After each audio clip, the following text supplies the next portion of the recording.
So MISO is the independent system operator in the mid-continent area of the country. So we span from the very northern area down to the southern area, kind of right in the middle. We are geographically the largest operator and planner in North America. As you can see there, second largest on electrical footprint. MISO is divided into three regions, so the north, central, south. We're not super creative with our names, but they do the job. And that'll be important on some of the other slides that I get on, talking about geographic variance. In such a large footprint, a lot of things can get washed out when looking at a very large size. And so it's useful to dig in a little bit more detail on specific items here. So as all of you are probably also going through, we are going through a lot of change within MISO. We went from a predominantly coal-heavy footprint in 2005, so 75% coal, no renewables online, to a footprint now which is about a third, so about a third coal, third gas, third other. And that's a change is starting to accelerate towards more renewables going forward. But even though we're starting to see a lot more renewables come on our system and we're projecting a lot more renewables in the future, I think it is also important to think about where we're at now. And in the MISO North region, which is about the size of ISO New England, so the far northeastern portion of the United States, we are already experiencing renewable penetration levels that are reaching around 80% of load instantaneously on the footprint. And so we're able to balance or manage some of that high renewable impact in very small geographic areas due to our larger footprint and the ability to plan and operate over the entire thing. So there's a lot of benefits due to that. Looking in the future, we're likely to see about even as close as 10 years as we start to survey a lot of our utilities that they're saying they want to build at least 30% renewables on average across the footprint. But again, that's non-geographically or evenly dispersed. So the northern area of the footprint holds a lot more renewable potential, especially in the wind side of things in the southern area. And so we're starting to see a lot of wind coming in the north, but more recently a lot of solar coming in the south. And so the renewable trends are accelerating, and we need tools and analysis to understand what we as MISO and our membership need to do in order to enable that transition going forward. And so what we're going to talk about today is some of the work that we've been doing over the last few years. And because we are not on the market forum as of yesterday, but the customer forum today, we'll get in a little bit more detail on some of the ways we use PLEXOS to enable us to look at these trends. So this is a framework. We're going to talk about a lot of different concepts. So it's kind of a sampling of a lot of different things, and you guys can follow up afterwards with us to understand these in more detail. We just kind of wanted to give perspective on what have we learned from all of this different work over time. And so, some of it takes some studies we focus more on the generation performance of the system and how that's going to change. Some are more on the transmission side of things. What is the need and what is the performance impact of the transmission system? Understanding environmental regulations and how all these things mix together. So because each effort has its own unique focus, we're able to extract kind of unique lessons learned from all of them. And so the framework here is we'll talk a little about the ST, or the production cost portion, and what we've learned from testing it and comparing it to other tools and the MISO market. Also talk about work that we do in the MT, trying to simplify the model and get a better representation into the production cost portion. One of the things that we think is very important, and we've been working with Energy Exemplar on for a while now, is geographic decomposition. So better representation of a market of markets rather than just one big contiguous footprint. Because we really understand the interaction between all of the areas, not just either focus exclusively on one or assume everyone's the same. Another one is understanding benefits a little bit better, so customized benefit metric calculations and how we can enable that. Automation, so in some cases the tools that we have available do the thing we want very well, and in some cases they don't, and so we have to develop some of our own automation in order to accomplish that. and then again on the post-processing or data side. Some things are very well implemented, and some things need a little more work.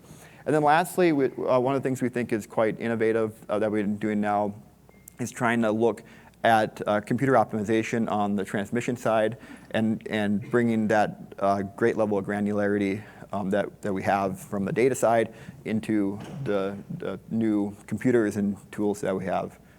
And all these we'll talk about in much more detail later. Now, before we get into the specific lessons learned, I want to spend a few minutes on one particular assessment we're doing, because much of the following slides reference this in little ways. So just to give a little bit of context on where this comes from. So at MISO, we use PLEXOS for what we call policy studies or special assessments. We have a wide variety of tool suites, but we think this particular tool is good at evaluating things that are new, things that are changing. And so in this particular case, we've used it for renewable integration. So understanding the impacts of renewables as they grow in the system, and where we're specifically going to start to see issues on different areas. So it's broken up into 3 different areas: resource adequacy, energy adequacy, and operating reliability. So trying to bring all the different potential problems together in one analysis we think is important. The actual framework is we're looking at increasing steps of renewable penetration going forward, and seeing how the system changes depending on how much renewables are incorporated. So like I said, the purpose is not to talk about what we found, but more to talk about how we did it here and how we specifically use the tools, and maybe you'll all learn something about the way we've implemented it. Yesterday, Siemens talked about the digital twin. Again, we think it's increasingly important to bring a variety of different tools and analysis types together into one framework that better represent the end-to-end nature of the system, both from an operating horizon, meaning understanding all the areas of the system as they're working in real time, which is more the Siemens view of it, but also the long-term temporal or planning horizon, looking at how long-term changes will potentially cascade and have various implications that are different than how we've currently kind of assumed away some of these things in reality. So we've used PLEXOS for these things. Yes, we can do graphics too. So resource adequacy, we'll talk about production cost. That's what we've been using it mostly at MISO for. And then also on the transmission solutioning side.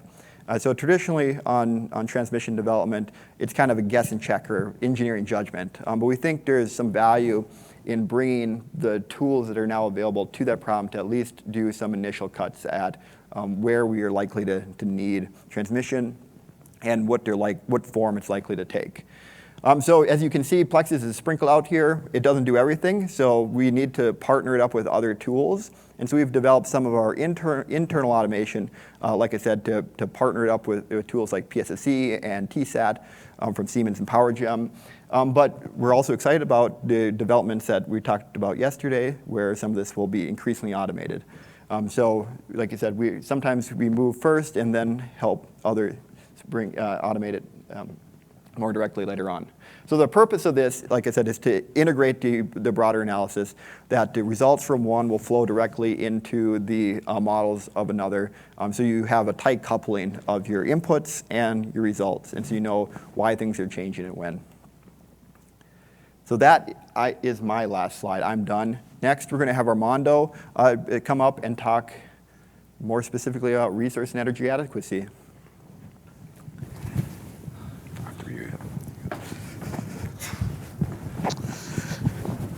Thank you, Jordan. So yeah, my name is Armando Figueroa with the Policy Studies Group as well. There are 2 topics that I would like to cover this morning in this part of the presentation. One is the process improvement that we developed for the resource adequacy part. Again, capacity credit contribution of renewables for the study that Jordan introduced. And also I'm going to talk about results processing for energy adequacy. So looking at full year production cost simulation A760 at higher penetrations levels. So we develop a process to not only query results, but also to visualize it. So some of the topics that were discussed on Tuesday, we are already thinking about this at MISO, and we've been doing a lot of work in the past year in that in that front. By the way, I would like to acknowledge Harika and Stephen Broad from the Sacramento office. Most of the work that we are doing here started from the Python codes from the PLEXOS GitHub website. So if anyone has any questions about it, we have the codes, we have the automation scripts, so we can share it with other PLEXOS users. So resource adequacy. Why are we doing this? Why are we doing this analysis? Number one is to inform. Well, first of all, at MISO, we use capacity accreditation to calculate plant reserve margin. And also for this study, we are using capacity contribution renewable resources to inform decisions that are made in the production cost simulations. Okay, so decisions related to retirements and that kind of stuff. So we decided to adopt a probabilistic approach for capacity contribution of renewable resources as opposed to a deterministic approach. So in the deterministic world, we usually think in terms of capacity factor, right? So we look at the top 10 hours, peak load hours or net peak load hours in a system, and then we take an average or we take some type of statistics calculations, and then we say it's 50%, 60%, 10% based on historical data and deterministic calculation. Here, we are adopting a process that was developed a while ago, and it was implemented in MISO by Brandon Heath a couple of years ago. The ELCC is the method that we use for capacity accreditation of renewable resources, in particular wind in the MISO footprint. So we decided to adopt this model. Again, the probabilistic nature of this method requires long simulation times, and also because of the wide range of scenarios that we're studying, all the way from 10% to 100%, and the different technologies, so wind only, solar utility scale, solar DG as well. So you can start to get a feel of how the dimension of the problem that we're looking at here in terms of simulation and data processing. So we found that PLEXOS is useful for calculating loss of load exploitation, and we in different ways, so using the convolution method and also using more of the sequential Monte Carlo approach. But we found that for capacity contribution calculations, we needed to do a step forward, right? Go a step further in terms of automation and simulation framework. So I'm going to talk a little bit about some of the scripts that we adjusted. Let's see. All right, so here we go. Again, the problem is that we have multiple technologies and we have 10 milestones that we are evaluating. And so that ends up being like, I think it's so multiplied 4, right? So more than 40 cases. The nature of the ELCC calculation is that it is based on iterations. So you first calculate loss of load expectation for the system as it is, and then you adjust or increase the load until you reach the target, right? Our target is the 1 day in 10 event. So we keep adjusting that base system until we get that 0.1 days per year loss of load expectation target. Then we add the resource that we want to calculate capacity credit for, okay? And then as you will expect, that reliability will increase, but that's not an apples to apples comparison, right? We need to have 2 reference cases that are 0.1, both of them, so to the same loss of load expectation target. So that takes about 10 to 20 iterations to get to that point for each one of those cases. And we did it at the beginning, we did that manually. So went to PLEXOS, calculate loss of load expectation. We adjust we use the fixed load parameter to increase the load until it get the 0.1 level. That took a couple of days to perform. And then when you add the resource, then you have to go through the process again. So perform 10 calculations again to come up with the 0.1 level, and then the adjustment that gives you that 0.1 level. Okay? So basically the takeaway of this slide is that we have a lot of scenarios and cases that we wanted to study, including the iteration part of the ELCC calculation. But we basically took all the Python codes that were developed by Energy Exemplar to modify inputs, to query results, and then to launch a simulation. So we put all these Python codes together and created one single Python code that will perform this LOE adjustments automatically, and then give us the final adjustments that will eventually be used to calculate the effective load carrying capability of resources. Okay, so this significantly decreased the amount of time that we spend performing these calculations, and it also allows us to explore different scenarios. So this is another kind of like another view of the magnitude of the problem that we were talking about. This plot here shows the effective load carrying capability of wind and solar resources for the different milestones. So installed capacities in the x-axis, and then ELCC in the y-axis. You see that in someone talked in previous presentations about the marginal capacity contribution at renewables as more and more are integrated into the system. Renewables tend to shift the peak or the highest risk period, and eventually that capacity contribution drops for marginal units.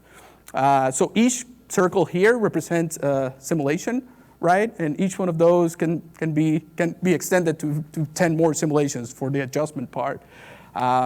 So again, in conclusion of this part of the presentation, we have developed a process, and it's open source. We wrote a paper about it. There was some collaborations with Iowa State University as well, with some capstone groups. But we were able to read, modify, and then relaunch a simulation for resource adequacy purposes. So this can be extended to sequential Monte Carlo approach, so using ST with 500, 1,000 samples. And the same process can be applied. Of course, it's going to take longer time. One of these simulations could take easily 24 to 40 hours. But again, it's you click on it, and then week after you get results. You don't have to readjust the fixed load to get to the 0.1 target. And we can also, so this process can be adapted, and I think Stephen had talked about that before in other forums, that the process can be adapted for other type of applications, like LT, for example. If you have a long-term expansion planning model and you want to verify that every 5 years or every year your plan complies with a specific resource adequacy target, that's something that can be done as well with this process. So you run a 5-year, check that the loss of load expectation is the desired level, and then readjust the capacity expansion planning model, LT for transmission, generation, and other applications.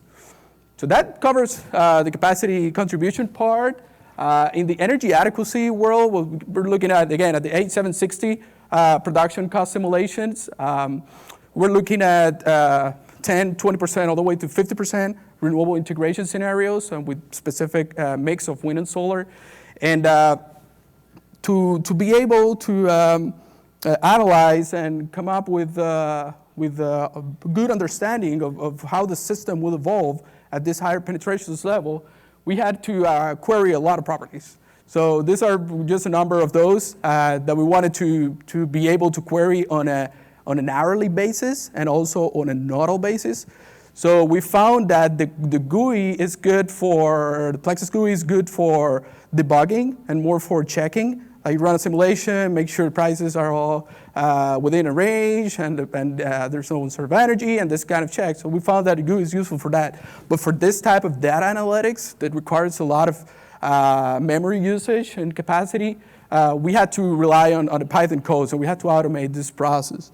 So we come up with some other Python codes that are available on GitHub to query all that and create a report, basically a customizable report that will query all these results, and then eventually pass to the other milestones, to the other focus areas that Jordan talked about. So these are just a description of what the actual Python codes were we adopted from the website. So again, the process starts with querying the data, and then we use other software and other tools to not only analyze, but also to visualize the data that we are analyzing. So this is an example. So I'm going to guide you through this slide a little bit. Sorry that it's a little bit busy, but in the top left part of the slide, we see the process that Jordan was talking about. Essentially, what it does is the code takes all the query, all the data, and then one of the branches of that process is to inform other areas, right? So we run a full 8760 dispatch, and then we evaluate four different operating conditions for reliability purposes, so voltage stability, frequency response, and more in the dynamics world. So the code takes this production cost simulations and then automatically send that to that module. We also use it for visualization. So this 2 maps in the bottom left of the slide shows, this is called the Kaleidoscope. It's an NREL tool that was developed 4 or 5 years ago. So we took it at MISO, we customized it, and we adopted it for our own study. Basically, it's showing a case with and without transmission solutions. So Yifan is going to talk about that later, how we're using LT transmission phase in PLEXOS to solve complexities associated with higher levels of renewables. But basically, we show this to say we use these to show stakeholders.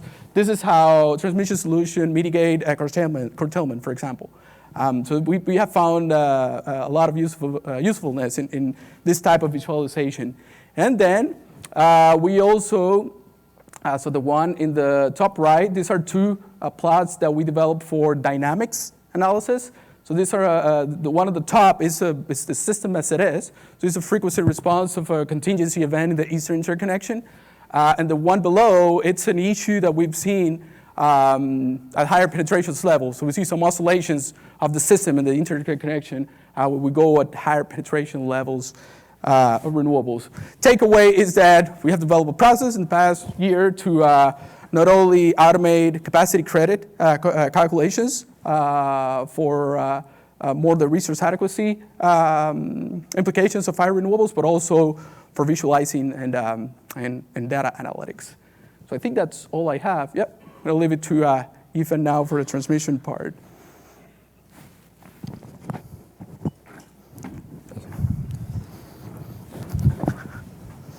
All right, thank you, Armando. By the way, it's good for me to take a pause just to see any questions, because there are a lot of great materials Jordan and Armando already taken. So, is there any questions so far? Okay, so I will just continue for a few slides more. My name is Yifan Li. I'm same as Armando. I'm also with MISO's Policy Studies Group.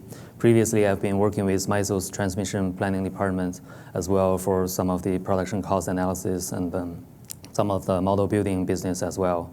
So as we have gone through the MISO's Renewable Integration Impact Assessment, some brief introduction information there. Actually, one of the major conclusion or observation we have made is that roughly at 40% penetration level, with the preliminary observation, roughly at 40% penetration level, we will need a significant amount of system upgrades or transmission solutions to be able to facilitate that amount of level of renewable penetration level. Meaning that a lot of these wind and solar energies all across the MISO footprint from the remote areas, we need to carry those bulk amount of energy all the way to the downstream major load centers. So this kind of planning problem is fundamentally different than the traditional planning problem we have did in the sub-regional planning process. We are talking about the whole MISO study footprint, and we are utilizing all these extra high voltage transmission technologies to try to transfer the bulk amount of energies. And the implementation of such a transmission overlay or backbone will significantly impact the current transmission system operating patterns and also flow distribution pattern as well. So how we did that, how we can design a certain transmission backbone, conceptual transmission to be able to do that. We have kind of explored also utilized the PLEXOS, the LT feature to try to come up with the most efficient and cost-effective solution set to carry all those wind renewables, including wind and solar. Maybe first let's take a look at the study results quickly.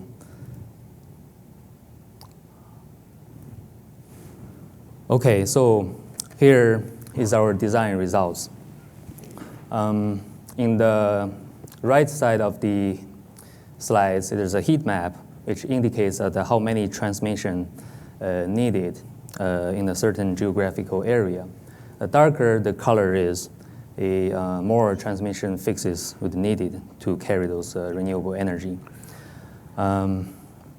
we utilized, so we have identified like more than 11,000 of transmission candidate connections all across the MISO footprint, and tested and modeled it in the PLEXOS LT to see if it is working good or is not that good.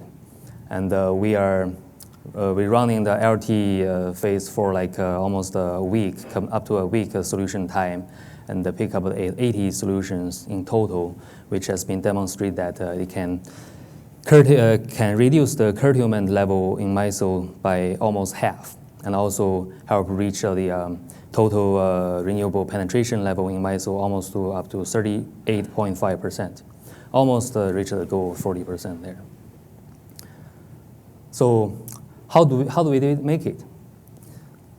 This is also something that Jordan just covered before. I will give a little more details on this. Basically, we take a two-step approach to try to utilize the concept of the transmission planning optimization. The first step is we develop a kind of in-house tool to select the transmission candidate, which not only considers the existing connection, but also we explore the possible new connections between all the different substations. And with consideration of all these major influencing factors like geographical information, like climate information, some engineering details, and also some economic benefit potential as well. So we have developed this in-house tool working with PLEXOS and identified all these more than 11,000 candidates across the MISO footprint to be tested in the next phase. So next step, we model all these candidates in LT and run the optimization to see how it works. We are not running it on a one-by-one basis. Rather, we actually, the nature of this LT module is kind of like not only evaluate the single standalone transmission solution, but it's also evaluate the combination of different solutions and see is there any synergic benefit we can bring by working together of this solution. Just a little bit introduction of this, what is the PLEXOS LT is doing. Basically, it's trying to minimize the total production cost and the transmission build cost, and to try to find the sweet point, as you can see in the kind of bathtub curve there in the bottom right.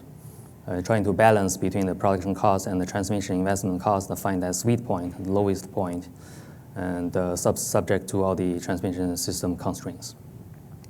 So here I would like to also expand a little bit more on the fundamental basics and theoretical basis on this. So for transmission optimization planning models in academia, we have in total 4 major different type of models. And I believe the full DC model is the most complex one. It's almost impossible to solve because the nonlinear model. And I believe in PLEXOS, it is actually a disjunctive model or a hybrid model, which doing a linearization of this nonlinear term there to try to make it a MIP, a mixed integer programming problem, to at least get it can be solved within some reasonable time. But of course, it's not going to be just a transportation model which ignores all the reactants. So we still get some level of good details we need and be able to generate some reasonable results within reasonable time. Here's a kind of a better summary of the process-wise how we did this and what is kind of compared to our existing traditional 7-step planning, value-based planning process. Basically, I would say the major objective, the goal between the traditional approach and the computer optimization approach is all the same. We are doing the same thing. It's just that the traditional approach it needs a lot of iterations and human engineering judgment to be able to tell where the solution is. You need a lot of iterations to go back and forth to verify what you propose. And the computer optimization approach, I would say, it will be more efficient. It will utilize a single integrated linear programming approach to just find those solutions all at a time to reduce the number of iterations you need. You still need to refine your solution set based on your own judgment to make it more realistic, but it will drastically reduce the amount of iteration and work needed. And we reach that solution sweet point directly. Here in the first step, we developed this in-house tool, as I just mentioned, to be able to select that. It's a kind of a collaboration with Iowa State as well. But in the second step is where PLEXOS LT plays a role. In the third step is the solution refinement, which is a full-blown production cost 8,760 hours simulation to verify and keep refining the solution.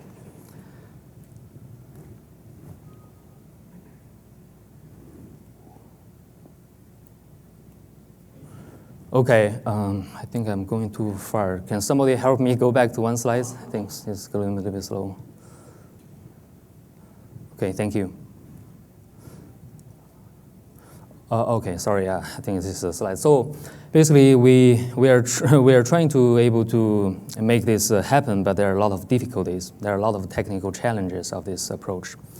One of the technical challenges that it requires to reduce the total simulation steps to try to limit the amount of computational burden we have so that we can solve the model. As you can show here, the blue curve is what we have for the hourly production cost information for the hourly profile. The left one is the load, and the right one is the wind. And for the green one, I think it is the aggregated profile after the PLEXOS did its slicing work.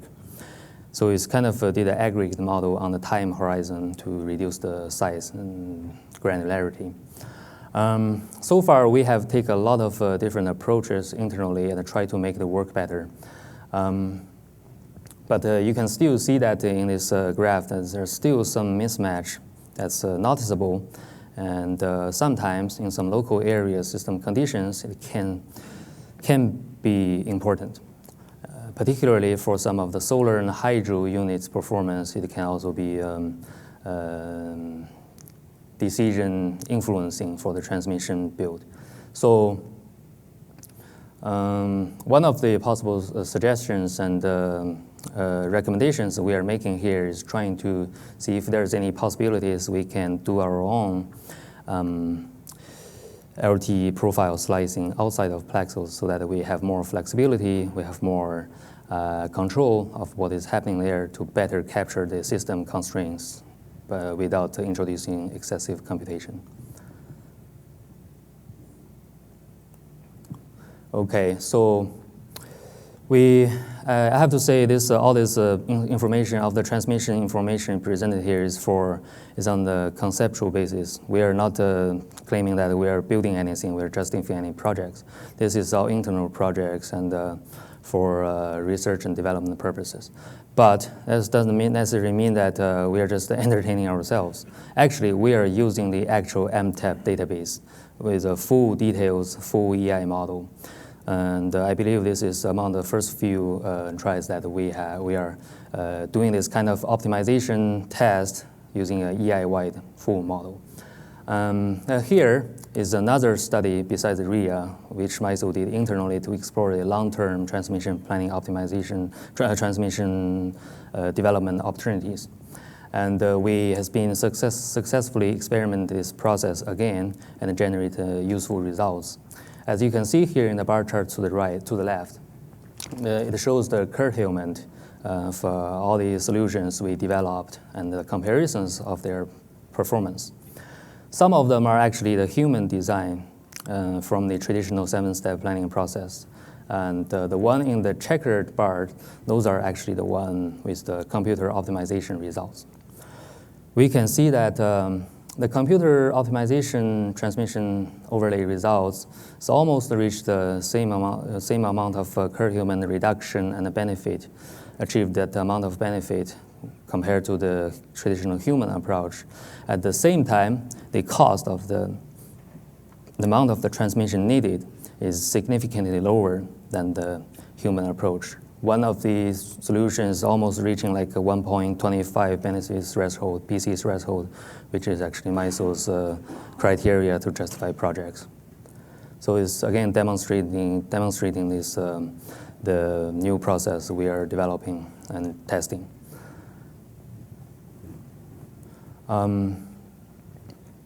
So based on all these studies we have done before, and also some of these benchmark studies we've been collaborating with Energy Exemplar, we do have a few recommendations before we can fully explore and implement PLEXOS to do all the transmission planning studies. So PLEXOS can potentially definitely do transmission planning, but there's something that we need to improve on the modeling side. It doesn't necessarily mean that we cannot do this now. Actually, for most of these things here, PLEXOS, there's a way in PLEXOS to model it. You just need to get around it a little bit. What we are proposing here is just how to make it better, how to make it easier for the traditional planners to make the work. So like the transmission reporting, contingency flow, price, and sensitivity metrics, those are some things that's definitely going to be needed for planning purposes to investigate the results.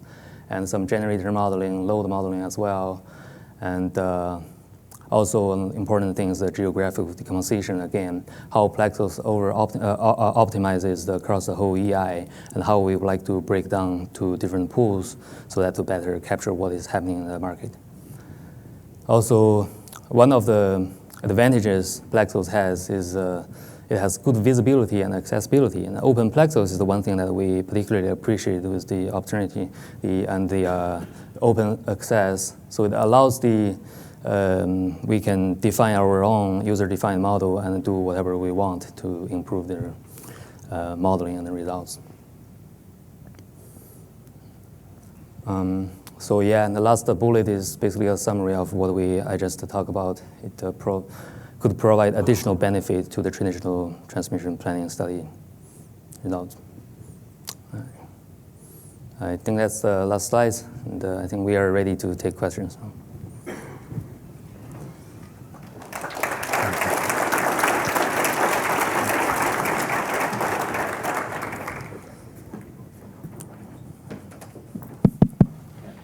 We lost our lapels, so yeah, we're back on the main mic. We'll pass the mic around for questions, if that's all right. So there are a handful. It looks like the first one, Armando, may be directed for you. Looks like great work on the ELCC of wind and solar in isolation. Do you expect any challenges in defining ELCC of each as a function of the other technologies' penetration levels? Yeah, it's a great question, and we explored that case, that sensitivity. So we calculated ELCC of all renewables, so the mix of wind and solar technologies, and we saw that it actually improves the ELCC of individual technologies when you look at the whole portfolio of renewables as one big technology. Those results are public, are in a PMAPS conference paper that we published last year, and are in the link as well. So yeah, all the results are there, and all the details about how we approach the problem and how we model it. It's all in the link, but it's a great question. Yep. So this may be a question for us, so I'll have to see, but the question is, if you're able to improve the slicing method in that LT run, particularly for wind, could that improved method be added as a new option, I guess, so? Yes. We're happy to have further conversations to get some tips on maybe ways to implement some of that. There's a question about ramp rates. Ramp rate is not on the list on slide number 12, and with the high renewable penetration, it seems important for the model to be concerned with ramp rates, at least of the fossil fleet. Is that a fair statement, or is that not what you found in your analysis? We ran out of room on the slide. So basically, there's a lot more stuff we're trying to pull out. The purpose of this slide, as Armando went over, is to try to give a magnitude of the data we're trying to process out of all these runs. We're running very big models, both geographically and temporally, and we want to extract all the data to really dig into it to understand what's going on. So ramp rates, flexibility, so the kind of headroom, a variety of things we've pulled out beyond what was listed here, but these are just some of the common ones for illustrative purposes. Thank you. Another question on the ELCC calculation. Was that based on PASA only, or did you do Monte Carlo ST simulations as well? So we compare both methods. We run sequential Monte Carlo and PASA. What we found was that by running the ELCC system at the level of MISO, the difference is not too much because we're comparing deltas. So it's not an actual, if you run PASA and you run a sequential Monte Carlo, that's two individual processes, then you will see a difference in ELCC. But when you calculate ELCC, which is a difference between two cases, then the difference was very small. So so we went ahead with the PASA approach for this stage. Moving forward, if we start to include technologies that require more of the chronological aspect, that we need to capture that, we're gonna do sequential Monte Carlo. I mean, that's the way we do it at MISO for our current process right now. So it's something that we're gonna do eventually. But we found it very useful for this type of research and looking more at the directional results rather than specific results. I don't know if you want to add something. I was just going to say, and again, the proof for that's at the link. It's at the link, yeah. So yeah, I guess there was another question on that you may have answered, but besides the paper, is the PASA code available Yes. on that link as well? It's not. So the code is not available yet. The automation code, but we can make it available in our. We have a MISO say GitHub website where we have all the kaleidoscope codes that we presented. All that is there, but we haven't added the automation part yet. But I'll do that early next week. That's going to be my task. Okay, thanks, Armando. A couple other questions on the ELCC. Lots of interest there. Do you plan on performing ELCC work for storage, similar to what you had done for wind or solar? Yep. So that'll be. So by the way, we have a workshop November for what day it is. So we're going to cover phase 2 of RIIA, phase 1, and we're going to wrap up phase 2. Phase 3 of RIIA includes more of the storage aspect as well. So we're going to compare two ways of calculating ELCC for storage. One that is more of on the maximizing capacity. Again, so we're going to run a production cost and then fit into the resource adequacy model, the sequential Monte Carlo. And then we're also going to evaluate more on the kind of like production cost / capacity resource adequacy model. So calculate LOLE, including ramp rates and all that kind of stuff. So yeah, it's future work. And do you mind just commenting on the source of your wind and solar profiles, how you develop those? Yep. Great, yeah. So all the profiles are from NREL. We have 6 years of data, and these are all synchronized. So we use synchronized load shapes and wind and solar hourly shapes. We also have, we're testing other sources of data as well to increase the amount of data that we use for this type of analysis. But yeah, we use data from NREL. Okay. It's the original source, yeah. Great. All right. Thank you very much, Team MISO. Appreciate your responses.